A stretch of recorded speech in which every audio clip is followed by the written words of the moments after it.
ఇప్పుడు మజ్జిగ పులుసు పెడుతున్నాను. ఆయిల్ పెట్టాను కదా, ఇది కొంచెం మినపప్పు, మెంతులు, ఆవాలు, జీలకర్ర, ఎండుమిర్చి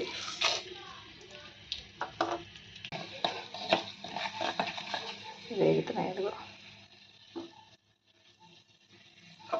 దానిలో చిన్న అల్లం, చితకొట్టిన అల్లం, కరివేపాకు కూడా వేగిపోయింది కదా. అల్లంన చిన్న ఉల్లిపాయ, పచ్చిమిర్చి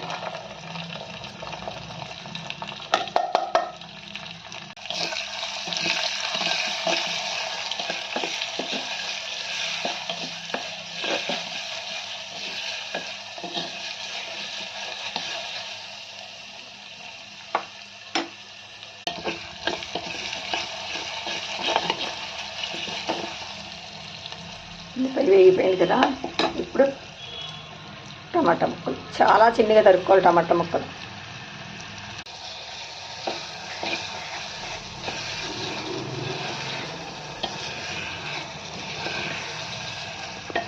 ఇప్పుడు సాల్ట్,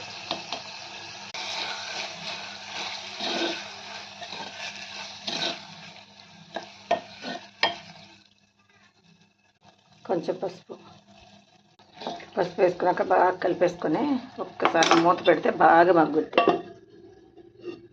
ఒక్కసారి మగ్గ పెట్టుకుందాం.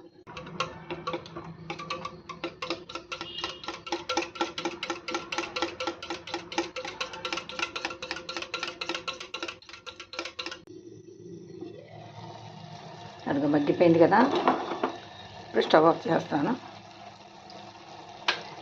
వేడి మీద పెరిగి వేయకూడదు, ఇరిగిపోతే. అందుకని మీరు బాగా కలుపుకొని మూత పెట్టేసి వదిలేదు ఒక 5 నిమిషాలు. ఓ 10 నిమిషాలు ఆగితే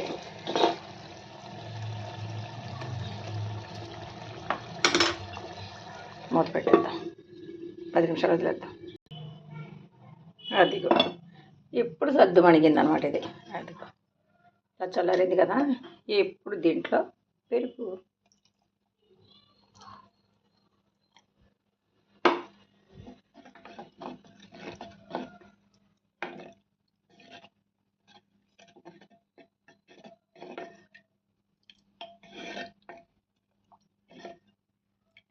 మీకు తెల్లగా కనిపిస్తుంది కానీ మాకు ఇది పసుపుగానే ఉంది. ఇందులో ఎందుకు ఫోన్లో తెల్ల కనపడుతుంది.